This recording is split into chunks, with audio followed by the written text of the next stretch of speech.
오늘 우리에게 주신 하나님의 말씀은 누가복음 5장 1절에서 11절입니다. 봉독하겠습니다. 무리가 몰려와서 하나님의 말씀을 들을새 예수는 게네사렛 호숫가에 서서 호숫가에 배 두 척이 있는 것을 보시니 어부들은 배에서 나와서 그물을 씻는지라. 예수께서 한 배에 오르시니 그 배는 시몬의 배라.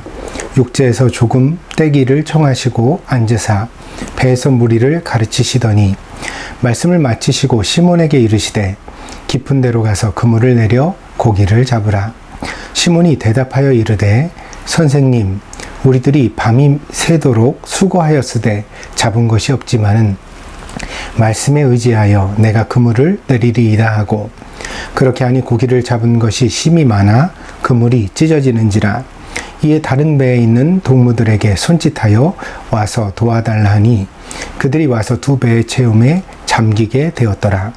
시몬 베드로가 이를 보고 예수의 무릎 아래에 엎드려 이르되 주여, 나를 떠나소서, 나는 죄인이로소이다 하니, 이는 자기 및 자기와 함께 있는 모든 사람이 고기 잡힌 것으로 말미암아 놀라고 세베대의 아들로서 시몬의 동업자인 야고보와 요한도 놀랐음이라. 예수께서 시몬에게 이르시되 무서워하지 말라. 이제 후로는 내가 사람을 취하리라 하시니 그들이 배들을 육지에 대고 모든 것을 버려두고 예수를 따르니라. 아멘. 우리의 신앙은 이성과 영성이라는 두 바퀴를 가지고 있습니다. 세상에는 이성과 상식의 수준에도 부합하지 못하는 많은 일들이 일어나는데, 이런 일들이 신앙으로 포장된다는 것은 참으로 통탄할 일이 아닐 수 없습니다. 때문에 우리는 이런 종류의 가르침에 대하여 경계하고 또한 조심해야 합니다. 가족을 버리고 예수를 쫓아라. 내가 교회에 나오는 것을 방해한다는 것은 이미 내 부모에게 사탄이 들어갔다는 뜻이니까 지지 말고 이겨야 한다. 내가 사탄의 위협을 이겨내야 너희 가족도 구하고 너도 구원받을 수 있는 것이다. 피라미드 구조의 사이비 집단에 들어간 20살 남짓의 아이들이 세뇌를 당하듯이 반복하여 들었다는 가르침입니다. 조금만 인생의 경험을 가지고 상식의 눈높이에서 바라보면 이런 말들은 결코 성경적 가르침이라고 할 수 없는 천박한 수준의 정신적 폭력이라는 것을 금세 간파할 수 있겠지만, 때로는 미숙한 사람들이 그것을 끊지 못하고 조금만 더 들어보자 그렇게 미루다가 마침내 그 수렁에 빠져버리곤 합니다. 그래서 신앙에도 기본적으로 상식이 있어야 하고 이성이 작동해야 하는 것입니다. 건강한 신앙은 생각을 멈추게 하는 것이 아니라 오히려 우리의 생각을 더 깊어지게 하고 순수해지게 하고 또한 각성하게 하는 것입니다. 때문에 훌륭한 신앙은 또한 훌륭한 이성의 자양분이 되기도 합니다. 그러나 이성이 신앙의 전부는 아닙니다. 왜 그렇습니까? 인간이 가진 한계 때문에 그렇습니다. 욥기를 보면 욥이 이제 그 의인임에도 불구하고 어떤 사정으로 인하여서 고난과 역경을 수없이 당하게 되잖아요. 욥은 계속해서 이것을 알고 싶어 합니다. 왜 자신이 이렇게 어려운 일에 처하게 되었는지 그 사연을 알고 싶어 합니다. 그러나 마지막까지 하나님은 욥에게 그것을 설명해 주시지 않습니다. 오히려 마지막에 욥에게 하나님은 이렇게 말씀하십니다. 욥기 40장 6절에서 9절입니다. 그때 여호와께서 폭풍우 가운데에서 욥에게 일러 말씀하시되 너는 대장부처럼 허리를 묶고 내가 내게 묻겠으니 내게 대답할지니라. 내가 내 공의를 부인하려느냐? 내 의를 세우려고 나를 악하다 하겠느냐? 내가 하나님처럼 능력이 있느냐? 하나님처럼 천둥 소리를 내겠느냐? 이 대화에 있어서 말씀하시는 하나님의 말씀의 요지는 욥은 하나님이 아니라는 것입니다. 그래서 이 욥과 하나님의 마지막 대화가 욥기 40장에서 41장까지 두 장에 걸쳐서 아주 길게 나와 있거든요. 근데 그 내용을 간추려 요약하면 욥은 하나님이 아니라는 것입니다. 때문에 욥은 지극히 간단한 것도 알지 못한다는 것입니다. 그래서 이전에 이제 개역 성경에서는 하마라고 번역되었었는데 이번 개역 개정판에서는 그 원문의 이름을 그대로 가져와서 베헤못이라는 그런 동물이 등장을 합니다. 이 생물이 등장하는데 이것이 이제 늪지 또는 하수에 사는 아주 큰 생물인데 우리가 뭔지 정확하게 특정하지는 못합니다. 그래서 하마나 코끼리 같은 것일 것이다 이렇게 이제 추측을 하는데 이 베헤못이라는 짐승을 예로 드시고 또 하나는 리워야단 이라는 큰 뱀을 예로 드십니다. 이 리워야단은 큰 뱀이나 혹은 바닥 괴물로 그렇게 불려지는 생물이거든요. 근데 오늘날까지도 우리가 이것이 무엇인지 특정하여 잘 알지 못합니다.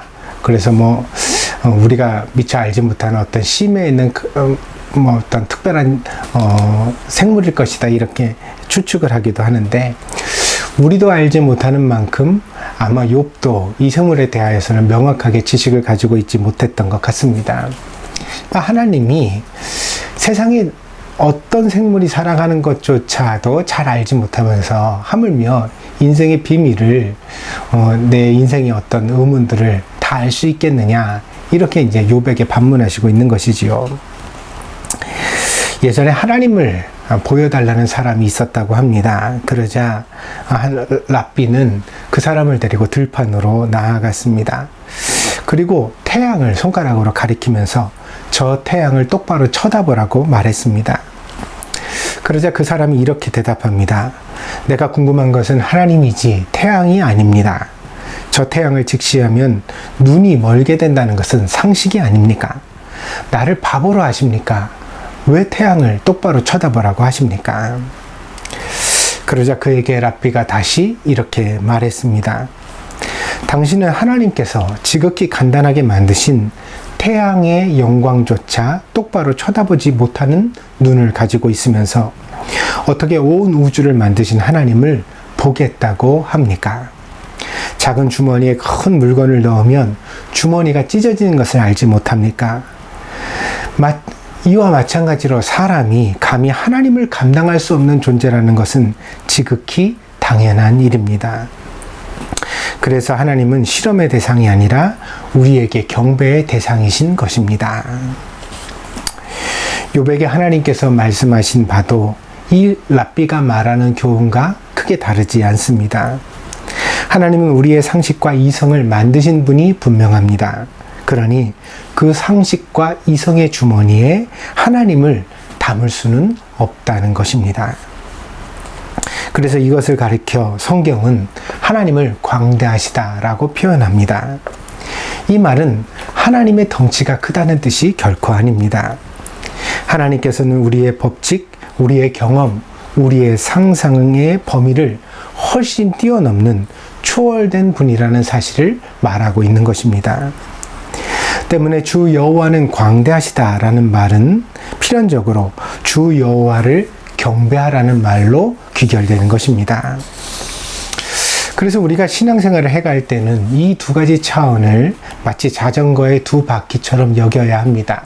하나는 상식과 이성의 차원, 이것도 이제 하나님이 우리에게 주신 거죠. 그리고 또 하나는 그 상식과 이성을 넘어서는 어떤 신앙의 차원을 말하는 것입니다. 상식과 이성의 차원에도 미달하는 것은 절대로 신앙이 될 수 없습니다. 그러나 상식과 이성의 범주에 하나님을 가두려고 해서도 안 됩니다. 우리는 하나님 앞에 겸손해야만 합니다. 하나님께서 늘 우리의 생각보다 훨씬 크신 분이라는 사실을 우리의 마음속에 깨달아야 하겠습니다. 이를테면 이런 것입니다. 저희 어머니가 암에 걸리셨습니다. 목사의 어머니시니까 암에 걸린 것도 당장 기도만 하고 약은 쓰지 말아야 하는 것일까요? 이렇게 주장하는 사람이 있다면 이 사람의 믿음은 미신입니다. 왜요? 제가 앞에서 말씀드렸죠. 상식과 이성도 하나님이 주신 선물이라고요. 근데 사람이 가지고 있는 의학이라는 것도 결국 이 이성과 상식이 작동해서 만들어진 어떤 결과, 열매이거든요. 그러니까 많은 환자를 치유하려고 노력해온 경험, 그 노력에 시간들이 쌓여서 결국 만들어진 것이 의학이라는 학문 아닙니까? 그러니까 이것이 인간이 이성을 동원한 것이고 또 그 상식을 조금씩 쌓아 올려서 만들어내는 결과라는 것이죠. 때문에 어머니를 모시고 병원에 가서 좋은 의사를 찾고 또 가장 적절한 치료를 받도록 하는 것이 결코 신앙과 충돌하지 않는다는 것입니다. 하나님이 그걸 우리에게 주셨으니까요. 그러면 이것이 전부입니까? 만약 그렇다면 신앙을 가진 사람과 신앙을 가지지 않은 사람이 전혀 다를 바가 없을 것입니다. 여기까지는 누구나 상식적인 사람이라면 할 수 있는 행동이기 때문입니다. 그러나 우리는 또한 상식과 이성의 차원을 초월하시는 하나님을 믿고 의지합니다. 무슨 말이냐 하면 의사가 치료를 하지만 그러나 실제로 그 몸 안에서 일어나는 어떤 치료의 과정의 변화, 그건 신비라는 것이에요. 그 의사가 다 조절할 수 있는 게 아니에요. 의사는 자기의 최선의 노력을 다하지만 그러나 사실 우리 몸이 그걸 받아들이지 않으면 병은 깨끗이 치유되지 못하거든요. 또 약도 우리가 그 효과를 명확하게 다 알지 못합니다. 어떤 것은 독도 되고 어떤 것은 약도 되는 것이니까요. 그래서 이 모든 것에 대하여 명백하게 아시는 분은 하나님밖에 없습니다. 그래서 우리는 약을 쓰면서도 의사를 만나면서도 여전히 하나님 앞에 기도할 수밖에 없다는 것이지요. 왜냐하면 그 너머의 세계를 믿기 때문에, 그 너머에서 역사하는 어떤 능력을 믿기 때문입니다. 우리는 기적을 믿습니다. 그러나 기적도 그냥 허공에서 일어나는 일은 아닙니다. 복음서의 가장 대표적인 기적 중에 하나가 오병이어 아닙니까? 그러니까 보리떡 5개와 물고기 2마리를 가지고서 예수님께서 배고픈 사람들 5,000명 넘는 무리들을 배불리 먹이시고 또 12강주리가 넘도록 그렇게 그 부스러기를 남긴 사건입니다. 이것이 기적이지요. 그런데 이 기적에는 무엇이 사용되고 있어요? 어린아이의 작은 도시락이 사용되고 있습니다. 기적은 전적으로 하나님의 역사입니다. 그러나 하나님은 언제나 우리의 눈물, 땀, 노력, 희생을 가지고 역사하시기를 기뻐하십니다. 그래서 하나님의 기적은 언제나 사람들이 마음을 한데 모으는 데서 생겨납니다. 거기에 하나님이 역사를 하시고 기적을 주십니다. 그러니까 어떤 환자가 있다고 한다면 그 환자가 자기의 병 낫기를 진심으로 바라고 나으려고 의지를 가져야 되겠지요. 또한 의사가 최선을 다해서 진료해야 합니다. 자기가 가진 방법을 다 동원해서 그 환자를 낫게 하려고 노력해 가야 하지요. 그리고 그 가족들과 교우들도 함께 마음을 같이하여 중보하고 최선을 다해서 병 낫기를 기도해야만 합니다. 그러나 이런 노력 속에서도 우리는 우리의 한계를 명심해야 합니다.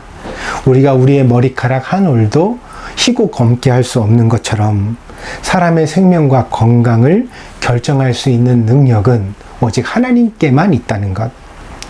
오직 하나님의 결정과 통치에 모든 것을 맡기는 믿음이 우리에게 있어야 한다는 것입니다.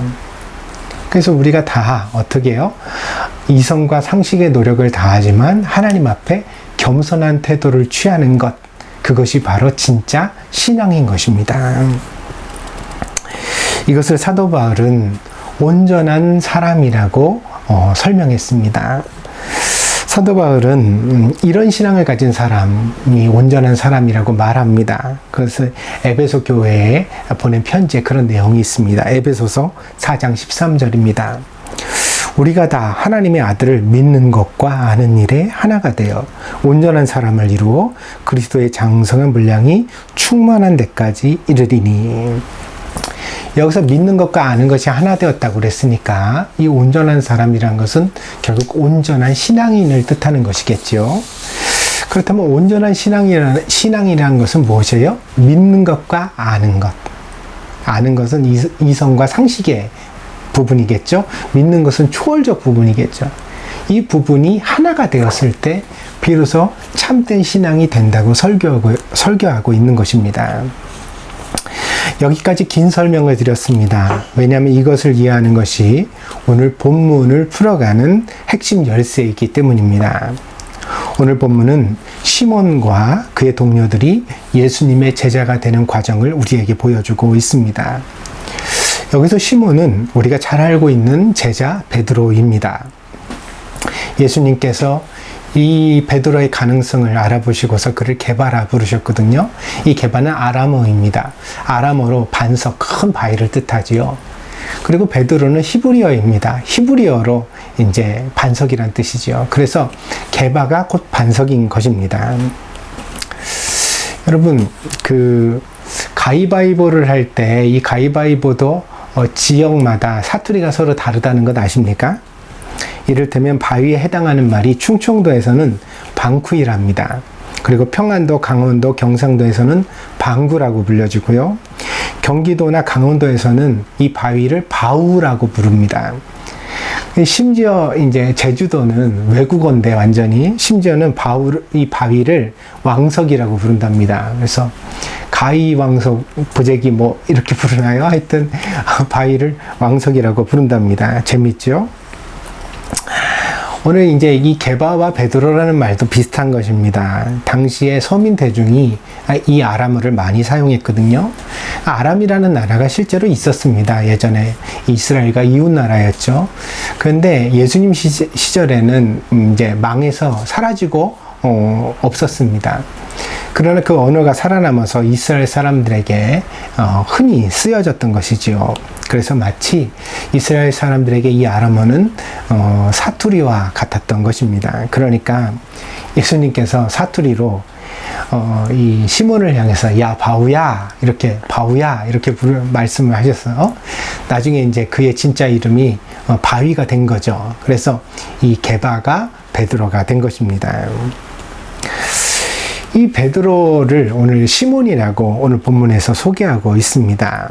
그렇다면 이들은 어떻게 예수님의 제자가 되었을까요? 그날은 아마도 유난히 청명한 날이었습니다. 왜 그러냐고요? 낚시를 해보신 분은 알겠지만 약간 비가 보슬보슬 오고 흐린 날이 물고기 잡기에 좋은 날입니다. 물고기 입질도 많고요. 그런데 어떤 날이 낚시가 힘드냐면 아주 때압볕인 날이죠. 이런 날은 물고기가 잘 반응도 하지 않습니다. 나타나지도 잘 않지요. 근데 이제 오늘 본문이 물고기를 못 잡은 날이거든요. 그래서 제가 특별히 청명한 날이었다고 그렇게 추측을 하는 것입니다. 어부였던 시몬과 친구들은 밤새 수고를 했지만 이상하게 그날은 물고기를 한 마리도 잡지 못했습니다. 그래서 슬슬 포기하고 집으로 가려고 하는데 그때 마침 이른 아침에 바닷가에 많은 사람들의 무리가 나타났습니다. 예수라는 선지자가 저기 있다고 사람들이 말했습니다. 근데 예수가 이 시몬이라는 사람에게 다가오시더니 그 물가에 배를 대고 있는데 집에 가려고 그러는데 다가오시더니 조용하게 설교할 자리가 필요하니까 당신 배를 좀 빌려서 여기 물가에 띄워줄 수 없겠느냐. 내가 그 배에서 사람들에게 설교를 하고 싶다. 이렇게 이야기를 하셨습니다. 이 장사꾼들이 장사가 되지 않는 날 어떤 사람이 와서 동전 좀 바꿔달라고 그러면 화를 내기 십상이거든요. 왜냐면 재수 없잖아요. 장사도 안 되는데 심지어 손님인 줄 알고 어서 옵시오 그랬더니 돈 바꿔달라고 하면 얼마나 화가 나요. 근데 하물며 물고기 잡는 어부가 물고기를 한 마리도 못 잡은 날, 또 어부들은 이 미신도 강하고 또 성격적으로도 굉장히 격정적인 사람들이 많았거든요. 그래서 아마 베드로가 십중팔구 화를 냈어야 할 겁니다. 그런데 이상하게도 그날 이 시몬은 매우 얌전했습니다. 시몬은 예수가 원하는 대로 자신의 배를 물가에 띄우고 그리고 해가 중천에 떠올라 뜨거워지기 전에 사람들 앞에 충분히 설교할 수 있도록 기회를 제공했습니다. 마침내 설교가 끝나고 물가에 모였던 사람들이 하나둘씩 흩어지기 시작했습니다. 이제는 배에 올랐던 예수를 물가에 내려주고 이 시몬도 베드로도 자기 집에 가면 하루가 끝나는 것입니다. 이 집에 사실 별로 기다리는 것도 없지만 예나 지금이나 직장인들이 일을 끝내고 이제 집에 가기를 이렇게 준비하는 시간은 묘한 서두름이 있는 시간입니다. 빨리 마치고 집에 가야지 이런 생각을 예나 지금이나 사람들은 노동 후에 다 하잖아요. 특별한 일이 없어도 그렇습니다. 밖에서 힘들었던 날은 더욱더 집이 그립습니다. 빨리 집에 가서 시원하게 씻고 뭐 좀 배불리 먹고 그리고 힘들었던 기억을 날려버리기 위해 포도주 한 잔을 할 생각을 이 시몬이 했을지도 모릅니다. 그런데 그때 예수가 이 시몬에게 이상한 제안을 했습니다. 배를 다시 게네사렛 호수, 그러니까 갈릴리 바다로 잠깐 띄어서 그래서 깊은 곳으로 가서 거기서 그물을 한 번 더 내려보지 않겠냐고 요구한 것입니다. 평소 같았으면 정말 기분이 나빴을 것입니다. 도대체 예수가 물에 대하여 무엇을 안다는 것입니까? 그가 성경을 알고 사람들을 가르친다고 하여서 평생 이곳에서 어부질을 했던 자신에게 물고기 잡는 법을 가르칠 수 있는 것은 결코 아닙니다. 그러나 시몬은 이 예수의 제안을 거절할 수 없었습니다. 아마도 그가 예수의 부탁을, 그 요청을 들어주게 된 데에는 아마도 그가 들었던 설교가 작용한 것이 아닌가 그렇게 추측되어집니다. 어쩌면 예수님은 이 시몬의 배에 올라서 그날 절대로 포기하지 말라라는 제목으로 설교하셨을지도 모릅니다. 아무튼 그 설교를 들은 시몬은 예수의 이야기에 귀를 기울이고 그 말을 듣지 않을 수 없었습니다. 그래서 이 시몬은 이렇게 대답하게 됩니다. 오늘 본문 4절 5절입니다. 말씀을 마치시고 시몬에게 이르시되 깊은 데로 가서 그물을 내려 고기를 잡으라. 시몬이 대답하여 이르되 선생님 우리들이 밤이 새도록 수고하였으되 잡은 것이 없지만은 말씀에 의지하여 내가 그물을 내리리이다 하고. 그렇습니다. 시몬은 경험이 많은 어부였습니다. 그는 또한 히브리인으로 하나님을 알고 있었습니다. 분명히 이 시몬도 베드로도 태어난 지 8일 만에 할례를 받았을 것이고 어린 시절에는 회당에 가서 신명기를 암송하고 이사야서를 배웠을 것입니다. 그도 아마 물고기 잡으러 바다로 호수로 나가기 전에 하나님께 만선을 달라고 기도했을지도 모릅니다. 그러나 그의 지식과 믿음은 바로 그 수준에서 멈춰 있었습니다. 물고기를 많이 잡아도 그리 하나님께 감사하지는 않고. 왜요? 그건 내가 수고해서 그냥 잡은 거니까요. 또 물고기를 전혀 잡지 못해도 그렇게 하나님께 섭섭하지도 않은 상태. 왜요? 하나님과 상관없이 그건 그냥 내가 노력해서 얻는 거 아니에요? 오늘 특별히 재수 없는 날 아니에요? 그러니까 하나님을 믿는다고는 하지만 현실 속에서 하나님과 자신의 삶이 깊이 연관되지는 못한 상태. 그저 모든 것이 운명처럼 팔자처럼 혹은 상식처럼 흘러가고 있었습니다.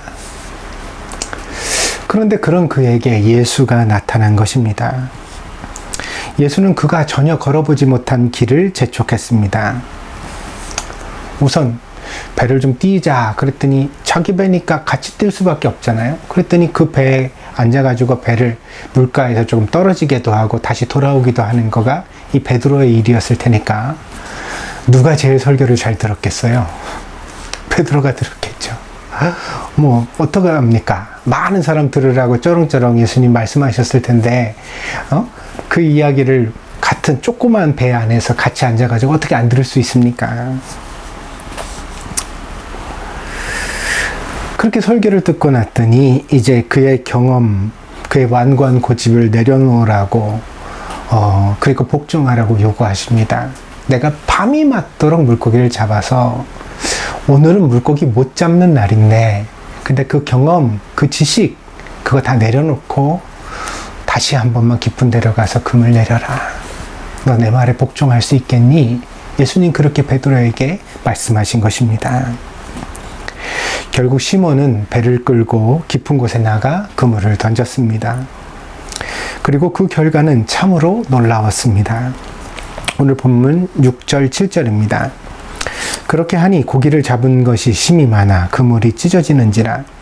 이에 다른 배에 있는 동무들에게 손짓하여 와서 도와달라 하니 그들이 와서 두 배의 채움에 잠기게 되었더라. 아마도 깊은 데로 가서 그물을 내릴 때 이 베드로의 동료들은 따라가지 않은 것 같습니다. 당연하겠죠. 그러니까 그만큼 이 베드로가 예수님의 말씀에 복종하는 것이 어려운 선택이었다는 것을 보여줍니다. 누가 그렇게 하겠어요? 근데 베드로가 특별히 그렇게 한 거죠. 그래서 그물이 찢어질 정도로 가득한 것을 확인하게 되었을 때 이 시몬은 즉시로 동료들을 불러서 자기에게 와서 도와주기를 청했습니다. 물고기는 예상보다 훨씬 많았습니다. 한 번의 그물로 시몬의 배와 친구의 배가 두 배 가득 잠기게 될 만큼 많은 물고기를 얻게 되었던 것입니다. 시몬과 친구들은 말로 표현할 수 없는 감동과 기쁨을 맛보았습니다. 여러분, 공장에서 물건을 만들어내는 사람도 물론 그것을 어떤 만드는 기쁨이 있겠지요. 그러나 농부가 결실을 얻을 때, 그리고 어부가 물고기를 잡을 때의 기쁨은 좀 더 색다른 것입니다. 그 어떤 손맛이라고 할까요? 어떤 자식 같은 애틋함이 묻어나고 정말 기쁜 거죠. 그런 것을 이 사람들이 맛본 것입니다.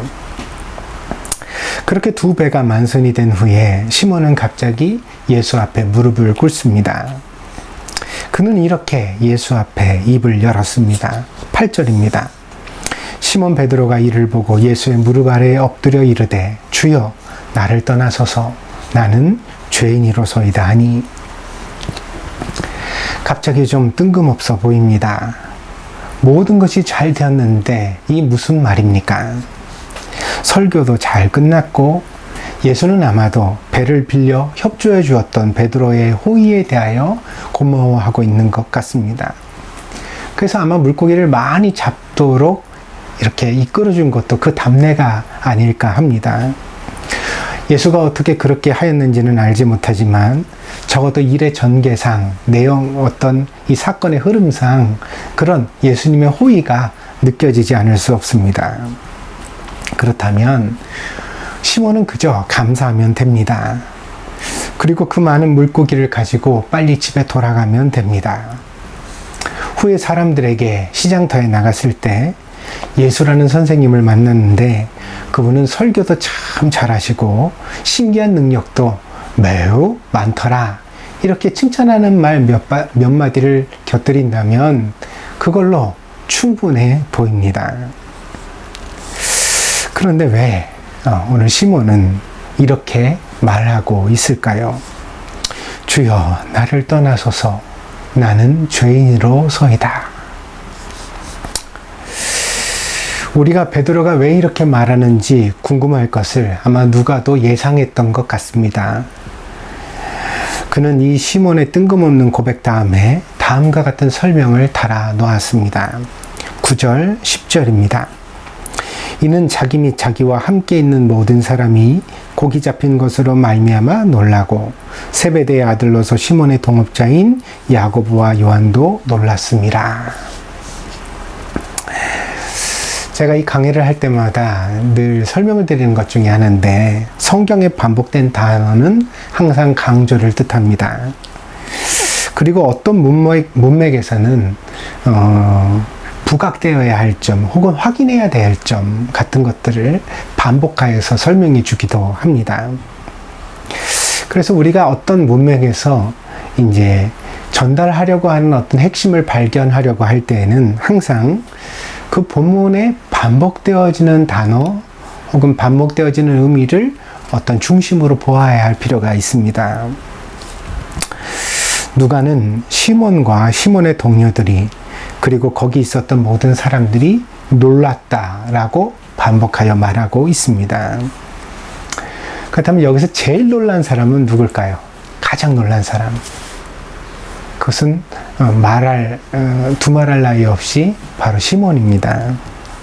왜냐하면 예수의 설교를 가장 가까이서 들은 것도 시몬이고, 예수의 요청, 깊은 데로 가서 그물을 내리자고 그 요청을 받은 것도 시몬이고, 예수의 말에 복종한 것도 시몬이고, 또 그랬더니 일어난 기적을 제일 먼저 경험하게 된 것도 바로 이 시몬이기 때문입니다. 그래서 8절에 나오는 시몬의 고백은 9절과 10절에 반복적으로 나타나는 놀라움에 근거하여 이해할 수 있는 것입니다. 그래서 이 본문에 나타나는 놀라움은 우리에게 두 가지 사실을 보여줍니다. 첫째로 시몬은 특별히 무엇을 놀랐냐면 이 만남이 우연이 아니라는 사실을 깨닫게 되면서 놀랐습니다. 당시 게네사렛 호숫가에, 그러니까 갈릴리 바다라고 일컬어지는 곳이죠. 여기에 시몬과 시몬의 친구들만 배를 가지고 있었을까요? 그럴 리가 없지요. 이 좋은 어장에 수많은 배들이 나와가지고 아마 어업에 종사하고 있었을 것입니다. 그리고 여기 나오는 이 배들도 결코 큰 배가 아닙니다. 왜냐하면 그물 한 번에 올라온 물고기가 아무리 많았다 손치더라도 그 물고기를 다 올렸더니 배 두 개가 잠기게 되었다고 하잖아요. 그러니까 어떻게 보면 이 나룻배, 카누보다는 좀 크겠죠. 그래, 나룻배만한 그런 배를 말하고 있는 것입니다. 그 많은 배들 중에서 하필이면 그 아침에 예수가 자기 배로 찾아온 것입니다. 그리고 하필이면 그날은 이 시몬에게 물고기가 한 마리도 없었던 것입니다. 만약에 시몬이 그날 물고기를 조금이라도 잡았다면 어떻게 해야 돼요? 물고기는 급히 상하잖아요. 빨리 가서 후처리를 해야죠. 그렇지 않아요? 그 잡은 물고기를 집에 가지고 가서 말리든지 소금을 치든지 그렇게 해야 자기도 먹고 또 시장에도 내다 팔지 않겠습니까? 그러니까 그게 무슨 얘기가 되냐면 아무리 예수가 부탁을 해도 집에 갈 수밖에 없는 사정이 생기는 거예요. 근데 하필이면 그날은 물고기가 한 마리도 없었어요. 예수가 자기 배에 올라 설교한 것도 사실은 물가의 무리들에게 설교한 것이 아니라 바로 자기에게 설교했다는 것을 깨닫게 된 것입니다. 제가 그랬죠. 좀 전에. 어쩌면 예수님이 결코 포기하지 마라 이런 설교를 했을지 모른다고요. 근데 이런 설교를 들을 때 우리가 속으로 어떻게 생각합니까? 좋은 말이네. 그치만 빨리 포기해야 될 때도 있어. 우리 이렇게 궁시렁거리잖아요. 사실 그게 우리 인생의 경험이거든요. 되게 부정적인 경험이지만 그런 면이 우리에게 있습니다.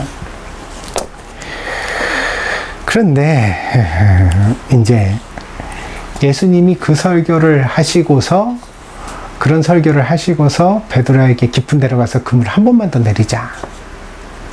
그랬더니 갈등을 좀 하다가 그래도 아까 그 설교 들어보니까 진짜 하나님 말씀 같은데 내가 이분 말씀 한번 들어봐야 되겠다. 그래가지고 다른 친구들 다 내버려두고 예수님과 함께 깊은 데로 가서 혼자 그물을 내린 것 아니에요. 그때 많은 물고기를 얻게 되었죠. 그러니까 자기가 그 설교를 들었기 때문에 복종할 수 있었던 거고, 그 설교의 가마 속에서 자기가 복종을 했기 때문에 이런 기적을 맛보게 되었다는 것을 깨닫는 순간에 이 일이 정말 다 우연이 아니구나. 그렇죠. 우연이 겹치면 더 이상 우연이 아닌 것입니다. 특별히 재수가 없는 날 혹은 특별히 재수가 좋은 날, 둘 다 우리 인생에서 특별한 날인 것이 분명합니다. 그래서 우리는 하필이면 오늘 왜 이렇게 되었을까? 그 의미를 되새기고 생각해야만 합니다. 사도 바울도 이것을 깨달았었습니다. 그는 에베소교에 보낸 편지에서 다음과 같이 교우들에게 설교하고 있습니다. 에베소서 1장 3절에서 6절입니다. 찬송하리로다. 하나님 곧 우리 주 예수 그리스도의 아버지께서 그리스도 안에서 하늘에 속한 모든 신령한 복을 우리에게 주시되 곧 창세전에 그리스도 안에서 우리를 택하사 우리로 사랑 안에서 그 앞에 거룩하고 흠이 없게 하시려고 그 기쁘신 뜻대로 우리를 예정하사 예수 그리스도로 말미암아 자기의 아들들이 되게 하셨으니 이는 그가 사랑하시는 자 안에서 우리에게 거저 주시는 바 그의 은혜의 영광을 찬송하게 하려는 것이라. 시몬 베드로는 선택된 것입니다. 그리고 하나님의 그 기뻐하시는 뜻에 따라 예수의 제자가 되게 하시려고 예수님께서 그를 놀라게 하신 것입니다. 이제 시몬이 걸어가야 하는 길은 하나님께서 주신 특별한 은혜를 일평생 찬송하는 사람이 되는 것입니다. 그것이 곧 사도의 길을 의미했던 것입니다. 둘째로 시몬의 놀라움은 그를 예수님께서 압도하셨다는 사실을 우리에게 말해줍니다. 시몬이 오늘 본문에서 예수님을 어떻게 부르는지 보십시오. 선생님이라고 부르죠. 근데 이 말은 우리의 관점에서 이해하는 그 선생님이 아닙니다. 이 호칭은 거룩한 율법의 교사를 가리키는 호칭입니다. 그래서 히브리인들에게 이 선생님, 랍비, 라보니 뭐 이런 호칭은요, 그러니까 율법을 가르치는 하나님 말씀을 가르치는 사람을 뜻하는 그런 경칭이거든요. 시몬은 예수님의 입술을 통하여 하나님의 말씀을 들었던 것입니다. 배를 호수에 띄우고 설교를 하셨다고 했으니까 당연해 보이지요. 그러나 정말 그럴까요?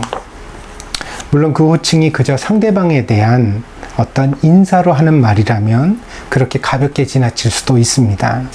그러나 이 선생님이라는 이 호칭 다음에 나오는 말이 심상치 않잖아요. 그게 뭐냐면 내가 밤이 맞도록 수고했어도 물고기를 한 마리라도 얻지 못했지만 당신 말씀에 의지하여 그랬죠.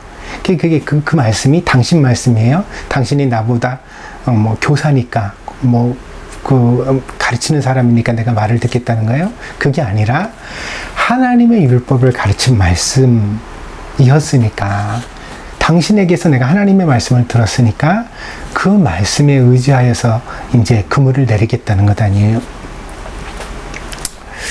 목사는 목사고 선교사는 선교사고 장로는 장로입니다. 그러나 오늘날에도 그런 이름을 가진 사람들에게서 우리는 하나님의 말씀을 제대로 듣지 못합니다. 만약에 그런 이름을 가진 사람들에게서 우리가 하나님의 말씀을 제대로 들을 수만 있다면 세상이 이 모양일 리가 없고 또 교회가 또 이 모양일 리가 없겠지요. 근데 오늘날 하나님의 말씀을 빙자하여서 많은 사람들이 자기에게 잘해라, 돈 좀 내라, 혹은 예배당을 짓자 라는 말만 하는 시대를 우리가 살아가고 있지 않습니까? 그래서 하나님의 말씀은 희귀한 것입니다. 사실 하나님의 말씀이 희귀하지 않은 시대는 별로 없었습니다. 그래서 하나님의 말씀을 듣는 것은 우리 모두에게 참으로 소중한 경험인 것입니다. 베드로가 진실로 하나님의 말씀을 듣고 예수님을 선생님으로 호칭했다는 것은 그가 밤이 새도록 그물을 내려 헛수고를 하고서도 다시 배를 돌려 깊은 곳으로 나아가 그물을 내리는 그 수고, 그 복종을 하는 장면에서 잘 드러나고 있습니다. 그래서 그가 하나님의 말씀을 듣고 감동받았던 것입니다. 은혜 받았던 것입니다. 한마디로 시몬 베드로는 자신의 지식과 경험에 부합하지 않는 예수의 가르침에 복종하는 경험을 했습니다. 그것은 이미 그가 물고기를 잡기 이전부터 예수에게 놀라고 있었다는 사실을 우리에게 말해줍니다. 그러니까 예수님은 범상치 않은 분이었던 거예요. 그러니까 이렇게 행동했겠지요, 베드로가. 여러분은 예수님께 놀란 경험이 있습니까? 여러분의 상식과 이성이, 그리고 여러분 인생의 경험들이 예수님께 압도되어져 본 경험이 있습니까? 신앙은 그런 경험을 통해 비로소 차원을 달리하게 됩니다. 그것이 시몬에게는 밤이 새도록 수고하고도 물고기를 한 마리도 잡지 못했던 허탕치던 밤이 바탕이 되었지만, 여러분에게 그렇게 예수님이 여러분을 압도하시는 경험은 질병이 될 수도 있고, 사업의 실패가 될 수도 있고, 여러분 내면의 열등감과 마주하는 날이 될 수도 있습니다. 새벽의 직전에 가장 어둠이 깊다는 속담처럼 우리 인생의 고통과 문제는 오히려 그것을 해결하지 못하는 우리 자신의 한계를 인정하고 예수님께 복종하는 삶으로의 변화를 재촉하는 기회가 될 수도 있는 것입니다. 그러므로 문제 속에 살아온 당신이 오늘 이 설교를 듣고 해야 할 일은 바로 놀라고 놀라는 것 뿐입니다. 예수님을 만나서 놀라셔야 합니다. 저는 오늘 이 설교를 통해 여러분에게 그렇게 축복드리지 않을 수가 없습니다. 여러분도 베드로처럼 예수님 만나서 꼭 놀라고 놀라는 그런 경험이 있기를 바랍니다. 네, 그렇습니다. 사람은 누구나 인생의 문제를 가지고 있습니다. 그리고 그 인생의 문제는 돈으로도 인간관계로도 노력으로도 풀리지 않습니다. 오직 우리 인생에 해답을 주시는 분은 예수님 뿐이십니다. 그러므로 예수님과 만나지 않으면 여러분의 인생은 구원받을 수 없습니다. 자신이 죄인임을 고백하고 구원을 요청하는 기도는 오직 예수님을 만난 사람만이 진실되게 할 수 있는 특별한 기도요, 은총인 것입니다. 그리고 그 예수를 만나면 반드시 놀라고 놀라게 되어져 있습니다. 그분은 우리의 상상보다 크십니다. 우리의 생각보다 놀라운 분입니다. 그분에게는 항상 답이 있습니다. 그분에게는 우리의 문제를 단번에 해결하실 수 있는 능력이 있습니다. 그러므로 예수가 우리의 구원입니다. 여러분은 교회에서 목사를 통해 설교를 듣고 성경 공부를 할 수 있습니다. 이성적이고 상식적인 신앙의 부분들을 쌓아갈 수 있습니다. 그러나 여러분의 머리가 지식을 쌓는다고 하여서 그것이 여러분의 신앙을 부흥시켜 주지는 못합니다. 그러니까 목사가 할 수 있는 것은 여러분을 지적으로 충만하게 하고 또 여러분이 모르는 것을 알게 하는 것이에요. 그러나 여러분을 부흥시킬 수는 없습니다. 그것이 저의 한계입니다. 이것을 기본으로 하여서 그러니까 목사가 가르치는 성경에 대한 어떤 교양, 예수님을 아는 것, 성경을 아는 것이 기초적인 교양이 되는 것이지요. 이것이 이제 영어를 배울 때 ABC 배우는 것처럼, 알파벳 배우는 것처럼 그 기본이 되는 것 뿐입니다. 여러분이 정말 여러분의 영혼의 스승 되시는, 선생님 되시는 예수님을 만났을 때 그래도 기본이 좀 있어야 대화가 되고 또 그분의 설교를 들을 수 있지 않겠습니까? 그래서 세례 요한이 이 말씀했던 것처럼 목사는 그런 역할을 감당하는 것입니다. 누가복음 3장 16절입니다. 요한이 모든 사람에게 대답하여 가로되 나는 물로 너희에게 세례를 주거니와 나보다 능력이 많으신 이가 오시나니 나는 그 신들매를 풀기도 감당치 못하겠노라. 그는 성령과 불로 너희에게 세례를 주실 것이요. 그러니까 목사가 이성과 상식의 수준 정도로만 어떤 성경의 진리를 그리고 또 뭐 하나님의 말씀을 여러분에게 전달해도 충분히 성공적인 것입니다. 그게 이제 세례 요한의 세례와 다를 바가 없는 거예요. 그 다음에 무엇이 꼭 있어야 되냐면 여러분이 직접 예수님을 만나고 예수님의 세례를 받으셔야 돼요. 그게 뭐예요? 성령 세례이고 또 놀라고 놀라는 경험입니다. 여러분을 압도하는, 여러분의 상식과 이성을 뛰어넘게 만들어주시는 하나님의 믿음의 그런 경험이 필요합니다. 그래야 여러분이 참 신자가 될 수 있는 것입니다. 목사는 예수님을 대신할 수 없습니다. 아니, 대신하기는커녕 세례 요한의 표현대로 그분의 신발끈을 풀기에도 충분하지 못합니다. 여러분을 진짜 놀라게 하실 분이 있습니다. 그분은 예수님이십니다. 여러분은 그분을 만나기를 힘쓰고 힘써야 합니다. 그분을 만나야 여러분의 인생이 해답을 얻을 것이기 때문입니다.